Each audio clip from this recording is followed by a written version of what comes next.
Hi everyone, it's Trishann Williams. I have my brother James here. Hello. And we have right now our special guest, Logan, is here with us. And we all read this same book. Logan finished his first book of the summer. G's picked it. Yes, it was called Woof. Woof. W-O-O-F. Woof at the Door. Do you want me to describe the book, or do you want to describe it? You can describe it, but I'll just tell you. Go It ahead. was the call. Here's Bandit. Come here. Oh, I don't know. You can't see it. There's Bandit. Okay. It's The Call of the Wyld Mystery #1, written by Laura Morriga, and it's from 2013, so it's not new. It's a cozy mystery. Okay, go ahead. You want to tell a summary? Sure.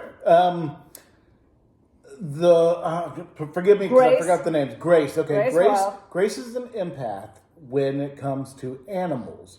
So she can't necessarily directly talk to animals, but she can kind of get a sense, read what it is that they're thinking, and the human words that animals know she can pick up from their minds, like sit, stay, go, stop, things like that. She can communicate that with the animals. So the basic premise behind this is that a famous football player, and they based this on an actual football team, the Jacksonville Jaguars. Not a real person though. That he gets murdered. That we know of. He gets murdered at the end of a big party that he's having, but there were no witnesses except for his dog. What was the dog's name? As a Doberman. I forgot his name. Jax. The Jaguars, right? What was the tiger? The cougar? The Jaguar's name? Moss? No, Charm. It was Charm. Okay, yeah. So, but the dog is the only witness, and so while the police are trying to figure out really what happened, she knows that the dog saw.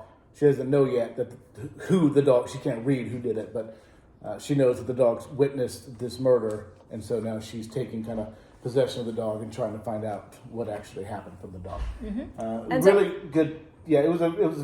I'm sorry. Go ahead. No. I was gonna let. Yeah. Logan, what'd you think?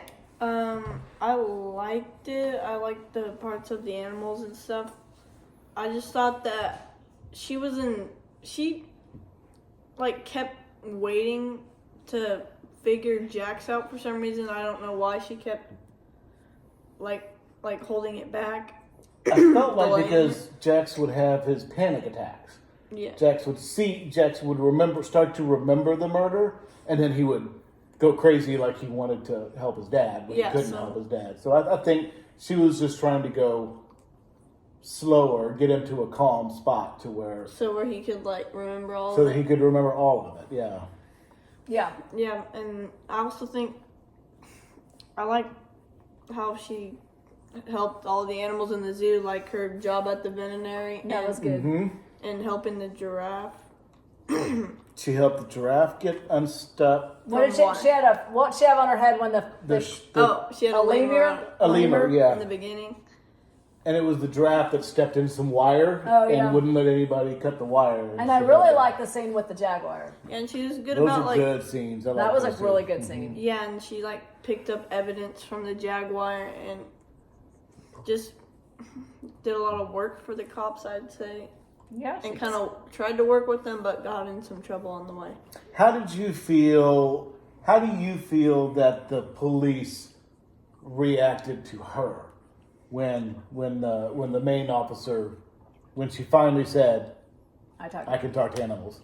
How do you feel like he reacted? Do you think he reacted? Yeah, they thought she was crazy. They thought. I don't think they thought she was as crazy as I was thinking they were going to think. Well, he likes her too. Well, that's true. I mean, I guess. Because he thought he was lying, kind of, for some reason. He thought she was lying, yes. Mm-hmm. Okay. So I think for me, I really liked the way she talked to the animals. Because the animals couldn't talk back, right? They weren't having a conversation. Except treat. They were picking up words that animals would say. She could pick up, I feel like Bandit screams the word treat in his head all the time. Right. Like anybody, I thought that was really well done. It didn't seem as hokey as you might think. I thought that part was really well done. I also thought the mystery was good. I agree. Like, it was complex. It was a regular mystery. It had all the elements. It wasn't dumbed down. Like, I thought it was a real mystery. I mean, I thought the ending was maybe a little predictable. What did you think? Did you know how it was going to end? Well, they kind of use... But don't say how it ends. They kind of use setting clues to kind of give it away. Yeah, I mean, she did kind of set it up for that, because I didn't even know who that character really was until the end. So. Yeah. Or towards the end, at least. Yeah. But. I thought it was good. I probably won't read anything else in the series, but not because I don't want to. Like, I mean, I thought it was fun. It's no Andy Carpenter. No Andy Carpenter. No, what's his name? Rothschild. David Rosenthal. Sorry, David, but I do love your writing. Bandit, what did you think? Treat. All right, Logan. Logan, what are you going to read next? I'm going to be reading Percy Jackson and the Olympians. Oh, good. Wrath of the Triple Goddess. Second book in the series. I believe the first one was... But this is his newest release, right? This just came out this year. Yeah, there's another version of it. This is the second edition of the series. There's the first one that I already read. So I'm going to read this one next and do a review on it. Perfect. I have 55 copies of it on a table at the front of my store. Well, just I mean, I think a lot of people... How long has it been since the Percy Jackson came out? About a couple months, like half a year, too. No, it's been longer than a long that. time. Because you finished all the Percy Jacksons like a year ago, right? I finished like all his books like a while ago. So I think it's been a while since there's been any I don't Percy think. So this one was 2024. The Tower of Nero. No, that's an old one. Yeah, I read all of these ones. Well, I don't know which one it was. Yeah, it's The Sun and the Star. This was the last one. The Sun and the Star. And that's been at least a year. I'm sure it has. I think so too. So anyway, so all you Percy Jackson fans, Logan's going to read the brand new one and he'll report back. Excellent. All right. Thanks, Logan. You're welcome. Thanks for having me. What were you going to read next? You had your. I am reading Stephen King's Just Flinch. I think Logan and I might read The Outsiders. Oh. Okay. I don't know.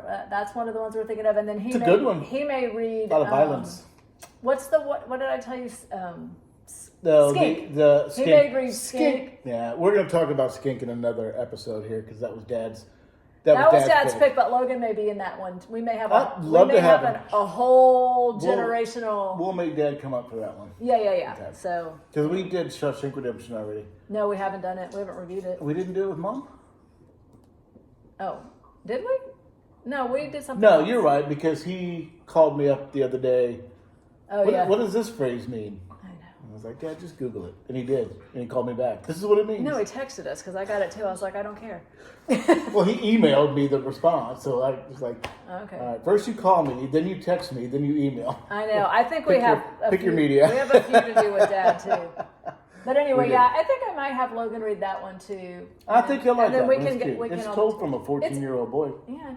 16, maybe 16. No, because he can't drive. Okay, so 14. Okay. Yeah, I think he's 14. But I think Logan will like it. It's an easy read. Very protective of his cousin. All right. Okay. See you next time. Thank you. All right, bye. Bye.